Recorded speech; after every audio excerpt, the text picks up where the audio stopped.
শুভ সকাল বন্ধুরা, কেমন আছো? আশা করছি সবাই ভালো আছো, সুস্থ আছো। আমিও বেশ ভালোই আছি। তো ঘুম থেকে উঠলাম, ঘুম থেকে উঠে ঘর ঝাড় দিচ্ছি। আর দেখো ঘরে কত পরিমাণে ধুলো এসছে। কালকে রাত্রে না প্রচুর হাওয়া উঠেছিল, তো জানলা দিয়ে আর সামনের মেন দরজা দিয়ে এত পরিমাণে ধুলো ঢুকে গেছে, সেটা পরিষ্কার করতে করতে নাজেহাল অবস্থা হয়ে যাচ্ছে। আর আমাদের ঘরে না প্রচুর পরিমাণে ধুলো হয়, কেন বলো তো? বাইরের থেকে যেই আসুক না কেন পাটা না মুছে ঘরে উঠে পড়ে। আর কাউকে সামনে কিছু বলতেও পারি না, ভেতরে ভেতরে খুব রাগ হয়। দিনের মধ্যে যে আমি কতবার ঘর পরিষ্কার করি তা সত্ত্বেও এত করে ধুলো বার হয়, কি বলবো, কিছু বলার নেই। তো যাই হোক, ঘর তো ঝাড় দেওয়া হলো, এখন চলে এসেছে ব্রাশ করতে। তো এই যে দেখো ব্রাশ করতে আসলাম, আর এখানে দেখো কত পরিমাণে চাল কুমড়োর শাক হয়েছে, বেশ কচি কচি। আর এত হয়েছে কি বলবো, 2-3 দিন করে কেটে কেটে খেয়েছি, তা সত্ত্বেও এত হয়েছে। আর বৃষ্টি হচ্ছে, তো বৃষ্টির জল পেয়ে কেমন যেন ফুলে ফেপে উঠেছে। আর দেখো কেমন কচি কচি পাতা। আর এখান দিয়ে কচি কচি চাল কুমড়োর পাতার বড়া ভেজে খেতে খুব ভালো লাগে। তো এর আগে অনেকবার করেছিলাম, আজকে ভাবছি কটা নেব। কিন্তু দুঃখের বিষয় কি বলতো, চালের গুঁড়ো শেষ হয়ে গেছে। আর বেসনের বড়াটা অত ভালো লাগে না, চালের গুঁড়ো দিয়ে বড়া ভাজলে না পুরো মচমচ করে। তো দেখো বাসি কাপড়টা আর কি বাসি নাইটিটা চেঞ্জ করে নিয়েছি, মুখ টুক ধুয়ে ফ্রেশ করে এখন চলে যাবো রান্না করতে। আজকের পুজো করা হবে না, আজকেও ঘুম থেকে সেই লেট হয়ে গেছে উঠতে। তো আগে রান্নাটা করে নেব, তারপর গিয়ে তাই পুজো করব। এদিকে দেখি চেয়ারে অনেকগুলো জামা কাপড় হয়ে আছে, ভাবলাম রান্নার আগে এগুলো পরিষ্কার করে নিই। করব করব করে না ভাঁজ করাই হয় না। আজকে একদম মানে প্রতিজ্ঞা নিয়েছি যে করেই নেব এখনই। তো এগুলো সব আমার হাজবেন্ডের ডিউটি জামা ছিল, আমার কিছু নাইটি ছিল। তো এগুলো এখন ভাঁজ করে ঘরে রাখবো, তার রান্না করতে যাব। আর আমার না এলোমেলো ঘর একটুও পছন্দ হয় না। আমার মনে হয় ঘর বাড়ি সবসময় পরিষ্কার পরিচ্ছন্ন থাকবে, তাহলে না আমার খুব শান্তি লাগে। আর যদি ঘর নোংরা হয়ে থাকে না, আমার কোনো মতেই ঘুম আসবে না, আর শান্তিও লাগবে না। আমি দিনের মধ্যে যে কতবার ঘর ঝাড় দিই, কতবার ঘর পরিষ্কার করি, সেটা আমি জানি। আর জানো তো, আমার ছেলেও ঠিক আমার মতো পরিষ্কার পরিচ্ছন্ন হয়েছে। ওর একটা জিনিস এলোমেলো দেখলে না খুব রেগে যায়। অন্যান্য বাচ্চারা আছে বাড়িঘর এলোমেলো করে রাখে, কিন্তু আমার বাবু সেরকম না, পরিষ্কার করে রাখে। চেয়ারটা যদি একটু উল্টোপাল্টা হয়ে যায়, চেয়ারগুলো ঠিক করে রাখবে। পা মোছারটা যদি একটু সরে যায়, ঠিক করে রাখবে। তারপর মাঝে মাঝে যখন আলমারি থেকে কিছু বার করি, চাবিটা বার করা হয় না, ওভাবে রেখে দিই, কিন্তু ও এসে চাবিটা বার করে সুন্দর করে লক করে রেখে দেবে। তারপর ও যখন জামা খুলে যেখানে সেখানে ফেলে রাখে না, ভাঁজ করে ওর র্যাকটাতে সুন্দর করে সাজিয়ে রাখে। তো আমি ওকে বলি, তোর যখন বিয়ে হবে না, তোর বউয়ের সাথে খুব অশান্তি হবে এইসব নিয়ে। তোমরা দেখবে স্বামী স্ত্রীর মধ্যে যেখানে একজন না পরিষ্কার হয় আর একজন অগোছালো হয়, যেমন আমার হাজবেন্ড একটু অগোছালো আর আমি একটু পরিষ্কার, তো এইসব নিয়ে ঝামেলা হয়। তো যাই হোক, শ্বশুর শাশুড়ির ঘরে আসলাম, বিছানাটা তুললাম, জামা কাপড়গুলো ভাঁজ করে আলনাতে রাখলাম, ঘরটা একদম পরিপাটি করে নিয়েছি। এখন চলে যাব রান্না করতে। রান্না বান্না হয়ে গেছে, স্নান হয়ে গেছে, এখন চলে এসেছি ফুল তুলতে। আর তোমাদেরকে একটা কথা বলি, তোমরা কখনো বাসি কাপড়ে ফুল তুলবে না, বা স্নান করার আগে ফুল তুলবে না। সব সময়ের জন্য স্নান করার পর ফুল তুলবে, তবেই ভগবান সেই ফুল গ্রহণ করবে। এখন শুধুমাত্র সাদা ফুল দিয়ে পুজো করি, কারণ এখন আর অন্যান্য ফুল ফোটে না। আর ছাদ বাগানে কিছু ফুল আছে, গোলাপ যেমন, তো যখন ফোটে তখন নিয়ে এসে ভগবানের চরণে দিয়ে দিই। তো চলে এসেছি পুজোর ঘরে, এখন আরতির থালাটা রেডি করে নেব। এখন আমি আরতির থালাটা রেডি করে নিচ্ছি। প্রথমে একটা থালা নিয়েছি, তারপর নিয়েছি ধূপদানি, প্রদীপদানি, একটা জলশঙ্খ, ঘন্টা আর আচমন পাত্র। আচমন পাত্রটা দিয়ে কি করতে হয় সেটা আমি তোমাদেরকে বলছি। দেখো, আমরা যেরকম খাওয়ার আগে হাত মুখ ধুয়ে নিই বা খাওয়ার পরেও হাত মুখ ধুয়ে নিই, তেমনভাবে ভগবানকে ভোগ নিবেদনের আগে হাত মুখ ধুয়ে দিতে হয়, আর ভোগ নিবেদনের পরও হাত মুখ ধুয়ে নিতে হয়।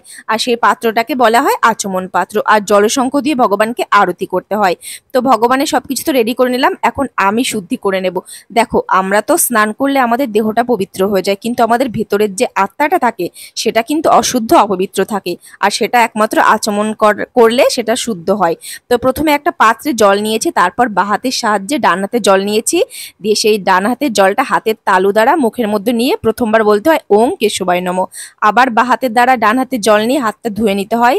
আবার এরকম ভাবে 3বার স্টেপ স্টেপ করতে হয়। প্রথমবার ওং কেশবায় নমঃ, তারপর ওং নারায়ণায় নমঃ, লাস্টের বার ওং মাধবায় নমঃ। প্রত্যেকবার মন্ত্র বলতে হবে আর মুখের মধ্যে জল নিতে হবে, আবার হাতটা ধুয়ে ফেলতে হবে। তারপর একটা মন্ত্র বলতে হয়, সেই মন্ত্রটা বলার পর আমরা দেহ থেকে আর কি বাইরে থেকে ভিতরের থেকে পুরোটা শুদ্ধ হয়ে যাব আর পবিত্র হয়ে যাব। আর তখন আমরা ভগবানের সেবায় আসতে পারবো। তো দেখো, সবকিছু তো রেডি। আর আজকে ভগবানকে আম দিয়ে নিবেদন করেছি, যেহেতু এখন আমের সিজন আর প্রায় বাড়িতে রোজ পাকা আম আসছে, তো সেটা দিয়ে ভগবানকে নিবেদন করছি। আজকে তো আমাদের এখানে বাজার ছিল, তো বাজার থেকে নিয়ে এসেছে চিকেন। আমার বাবু বায়না করেছে মাংস খাবে, তোর দাদু বাজার থেকে নিয়ে এসছে মাংস। আর আমি এখন মশলাটা কেটে বেছে দেবো, শাশুড়ি রান্না করবে, আমি যাব আমার ছেলেকে পড়াতে। আর রাত্রে রুটির সাথে হবে চিকেন। তো চলো, বেশি কিছু নিয়ে নি, আলু, আদা, রসুন, পেঁয়াজ, লঙ্কা, কারণ টমেটো নেই যার জন্য টমেটোটা দিলাম না। আর পারলে একটু লেবুর রস দিয়ে দিলে না একদম টমেটোর মতো স্বাদ হয়ে যায়। তো চলো ঝটপট মশলাটা কেটে নিই। আর আমি না বেশি পরিমাণে আলু দিচ্ছি, কারণ রুটি দিয়ে খাবে তো, রুটির সাথে একটু বেশি আলুটা দরকার হয়। তো যে দেখো থালাতে সমস্ত রকম মশলা আমি কেটে নিয়েছি। এখানে আছে বেশ কিছুটা পেঁয়াজ কুচি, রসুন কুচি, আদা কুচি, আলু আর কাঁচা পাকা লঙ্কা। তো এটা দিয়ে এখন মিক্সারে মশলা করে নেব, তারপর ভালোভাবে হাত দিয়ে মাংসটা ম্যারিনেট করে নেব। আর একটা কথা, দুদিন পর তো ষষ্ঠী, তোমরা যাচ্ছ তো, আমরা কিন্তু এবার যাচ্ছি। বিয়ের পর আমরা 2বার না 3বার জন্য গেছিলাম, কিন্তু তারপর আর যাওয়া হয় না।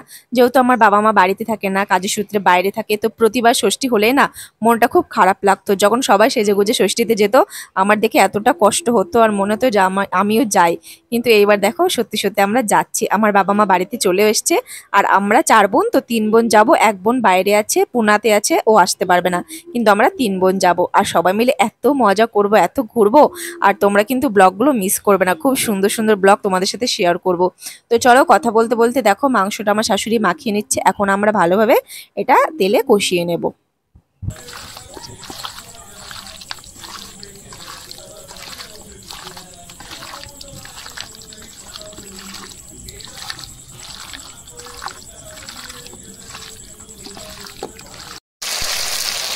নাড়ো।